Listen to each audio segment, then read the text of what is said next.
The door was locked, not ceremonially, not to create drama, but because what was about to happen wasn't meant for stories, wasn't meant for spectators, and definitely wasn't meant for legend. And inside that quiet room were only 11 people. Not fans, not reporters, just practitioners who understood that once a fight crosses a certain line, witnesses stop being an audience and start becoming a responsibility. At the center stood Bruce Lee, younger than the icon the world would later know. Lean, restless, already intense in a way that felt compressed, like energy stored too tightly to remain theoretical. This wasn't a match. There were no rounds, no rules discussed out loud, no ceremony. It was an agreement born from tension that had outgrown conversation.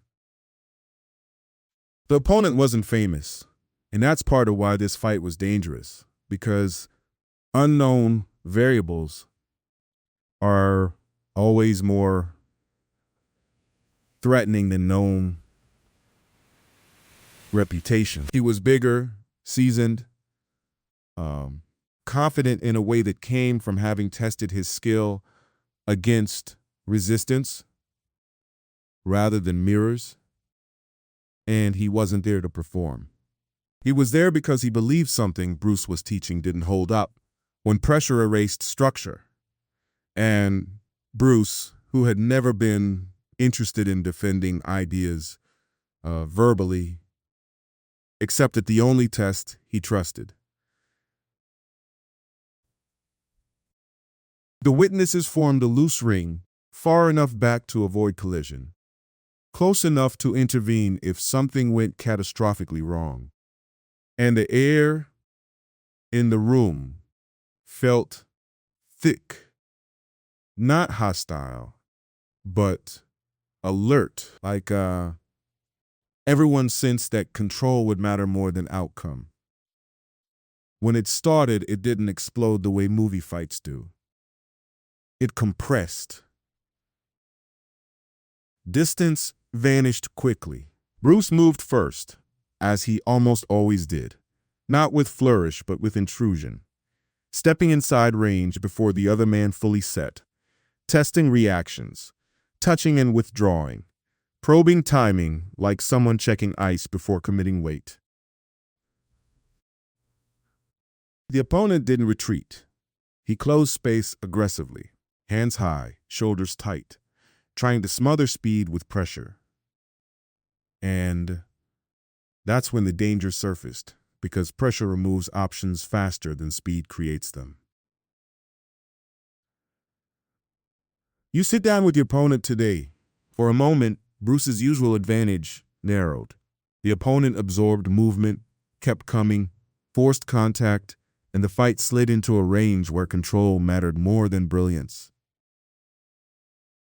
Bodies collided. Balance shifted. Breath shortened. The witnesses later described the sound changing from the soft rhythm of feet to the heavier thud of bodies colliding. And one of them instinctively took a step closer, not because Bruce was losing, but because unpredictability had entered the room. This wasn't choreography. This was two systems colliding without script. Bruce adjusted quickly, but not effortlessly. He stopped trying to outpace and started trying to off-balance, redirecting force instead of outrunning it, using angles so small they were almost invisible, conserving energy where earlier versions of himself might have spent it. The opponent clipped him once, not cleanly, but enough to remind everyone present that danger doesn't need permission to arrive. And Bruce felt it. A flash of pain that sharpened focus rather than dulled it. He didn't rush. He didn't retreat. He didn't retreat. He recalibrated. What made this fight dangerous wasn't that Bruce was overwhelmed. It was that he was being tested in layers. Speed against pressure. Technique against persistence. Philosophy against physics. And every second, the room stayed silent, except for breath and movement. At one point, the opponent attempted to collapse the space entirely, and Bruce responded instinctively, dropping his center, framing with his forearm, pivoting just enough to steal balance. And for a split second, both men froze in an unstable equilibrium that could have gone either way. That moment, several witnesses later agreed, was the most dangerous one, because had Bruce committed half a second later, momentum would have owned him. Instead, he disengaged cleanly, creating space where none had existed. And when space returned, so did his clarity. Bruce struck decisively, not wildly, placing force where structure was weakest, ending the forward drive and forcing the opponent to reset for the first time. The shift was subtle but unmistakable. From that point on, Bruce dictated rhythm. We used his dying Monte to live forward, not fast, not slow, exact. Each movement now served a purpose: conserving energy, collapsing options, closing the fight rather than extending it. The end didn't come with a dramatic knockout. It came with control. The opponent, breathing hard, attempted one last surge, and Bruce intercepted it at the source, redirecting momentum, grounding him, and holding position long enough for concession to become the only rational choice. When it ended, Bruce didn't stand triumphantly. He stepped back, hands open, breathing measured, scanning the room, ensuring the danger had truly passed. No one spoke for several seconds. The witnesses didn't cheer. They exhaled. Later, when people tried to reconstruct what they'd seen, they struggled, not because it was secret, but because it resisted simplification. This wasn't Bruce Lee as myth. This was Bruce Lee, under pressure, adapting in real time, shedding excess, choosing survival over spectacle. Several of the witnesses would later say that what unsettled them wasn't Bruce's dominance. It was how close the margins felt. How clearly they saw the cost of hesitation. How thin the line was between control and consequence.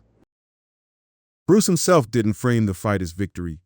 He framed it as instruction. He spoke quietly afterward about the moments where pressure had narrowed his options, about the need to integrate more answers for close-range chaos, about conditioning not just for speed, but for resistance. Exactly why you found a college personal goal. Nice to meet you. He was already processing, already extracting lessons because, for Bruce, danger was useful if it produced clarity. That fight never made headlines. It never needed to. Its impact lived in how Bruce trained afterward, how he refined interception, how he emphasized economy, how he spoke about honesty under pressure. The 11 people who witnessed it understood that they hadn't seen a performance, they'd seen a threshold, the point where ideas meet resistance and either adapt or break. And Bruce Lee adapted. After the fight ended, and the room finally released the breath it had been holding, no one rushed forward.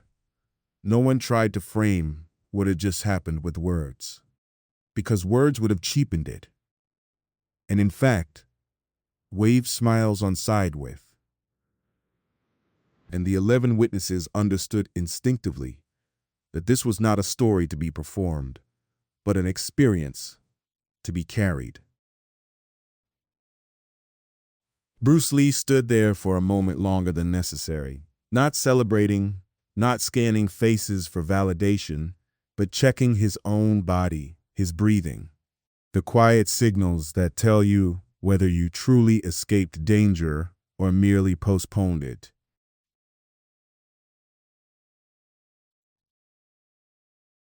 Only when he was satisfied that the threat had ended did he nod once, almost imperceptibly, and step back, signaling closure without ceremony. The opponent sat against the wall, chest rising and falling heavily. Not broken, not humiliated, but unmistakably changed, because there is a specific look people carry after they've been inside something real. Something that doesn't care about theory or reputation. It wasn't fear, it was recognition. Several of the witnesses later described that look as the most unsettling part of the night. More unsettling than any strike, because it reflected an understanding that could not be undone. It was about that moment. The understanding that combat isn't about who looks better doing it. It's about who adapts fastest when structure collapses. Bruce moved toward him calmly, offering water, offering space, offering respect. Because the fight had never been about dominance, it had been about truth. There was no gloating, no lecture, no attempt to assert hierarchy. You have time for a point, the people who don't love to defend herself, just like the heart of love. Bruce asked quietly if he was all right. And when the man nodded, Bruce nodded back. Mutual acknowledgement passing between them without words. That exchange mattered to Bruce.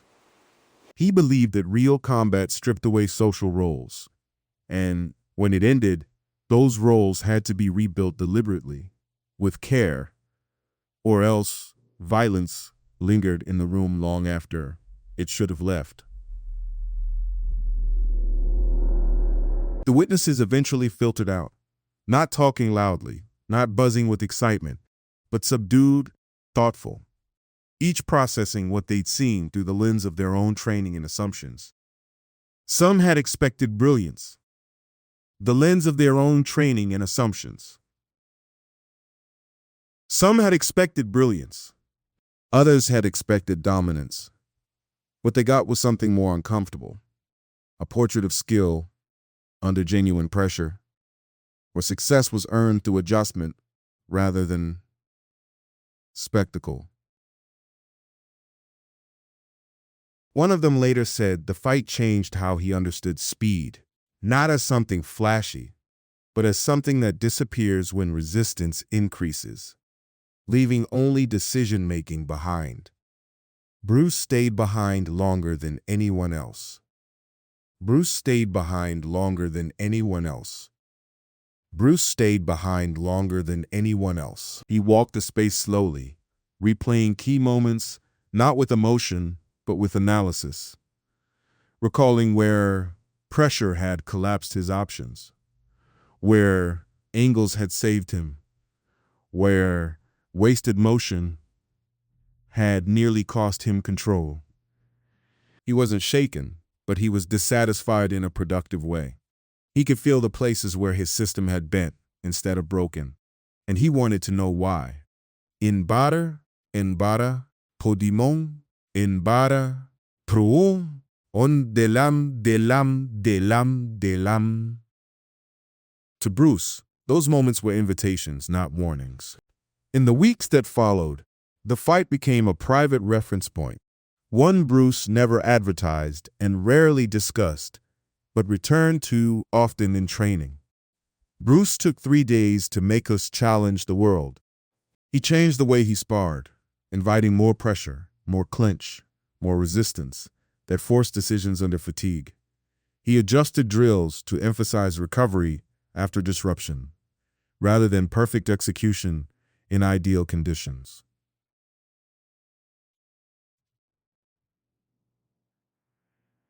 He began talking more openly about chaos, about the danger of assuming fights unfold cleanly, about the difference between rehearsed confidence and earned composure. Students noticed the shift. Training grew more demanding, less forgiving. Bruce stopped praising speed for its own sake and began praising timing under duress. He emphasized positioning over combinations, balance over bravado. When students asked why certain techniques were being discarded, Bruce answered simply that they hadn't survived contact with resistance. That answer unsettled some, because it implied that tradition alone wasn't enough. No, others leaned in, understanding that something important was happening, that Bruce was refining not just movements, but criteria. What made this fight especially dangerous in hindsight wasn't how close Bruce came to losing control, but how clearly it exposed the cost of hesitation. There were moments, the witnesses agreed, where half a second would have changed everything. Those moments haunted Bruce in the best way. They sharpened his thinking. They pushed him further away from style-based identity and deeper into functional reality. He stopped asking whether something looked correct and started asking whether it ended the problem. Bruce also became more vocal about conditioning, not as a display of toughness, but as insurance against chaos.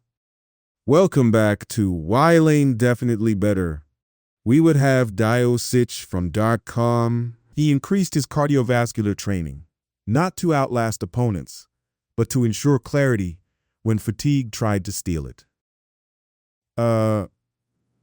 He believed that exhaustion doesn't just weaken the body, it clouds judgment, and clouded judgment is often deadlier than lack of technique.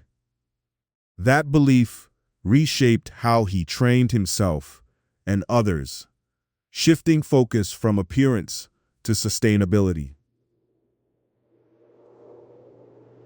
The 11 witnesses rarely spoke publicly about what they'd seen, and when they did, their accounts varied in detail, but aligned in essence. They described a fight that wasn't clean, wasn't cinematic, and wasn't comfortable to watch.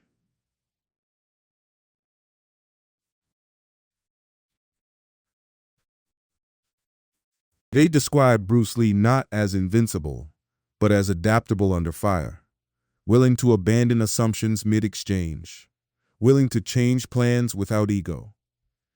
That willingness, they agreed,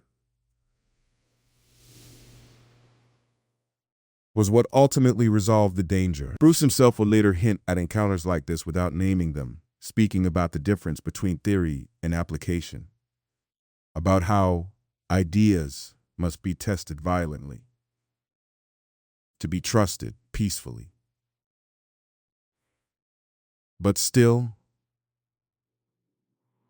he cautioned students against romanticizing combat, arguing that romance disappears the moment unpredictability enters. He stressed that the goal of training isn't to feel powerful, but to remain functional when power fails. He cautioned students against romanticizing combat, arguing that romance disappears the moment unpredictability. Those ideas didn't come from books or demonstrations. They came from rooms like that one, with locked doors and limited witnesses. Over time, the lessons of that night threaded themselves into Bruce's evolving philosophy, shaping what would later be recognized as a more complete approach to combat, one that valued interception, economy, and adaptability above all else. Speaking of this history, he spoke about freedom not as lack of structure, but as freedom from rigidity, the ability to respond honestly when conditions shift. That honesty was born in danger, refined through reflection, and passed on quietly to those willing to listen.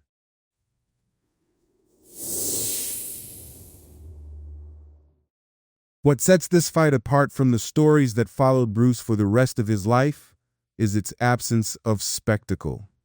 There were no photographs, no press, no applause. No applause. Only 11 people saw it, and most of them wished they hadn't, because witnessing real danger strips away comforting illusions. But Bruce valued that stripping. He believed that illusion is the enemy of growth, and he was willing to step into rooms where illusion couldn't survive. The irony is that while this fight was arguably one of the most dangerous of his life, it didn't make Bruce more aggressive. It made him more selective. He became less interested in proving himself and more interested in refining himself. He avoided unnecessary confrontation. He emphasized prevention over dominance. He taught that the highest level of skill is the ability to end conflict quickly or avoid it entirely. Not because you're afraid, but because you understand the cost. Those who knew him well noticed that after encounters like this, Bruce's demeanor softened in daily life, even as his training intensified. He laughed more easily. He listened more carefully. He seemed less interested in being seen and more interested in seeing. Danger, when processed correctly, has a way of clarifying priorities, and Bruce processed it with discipline.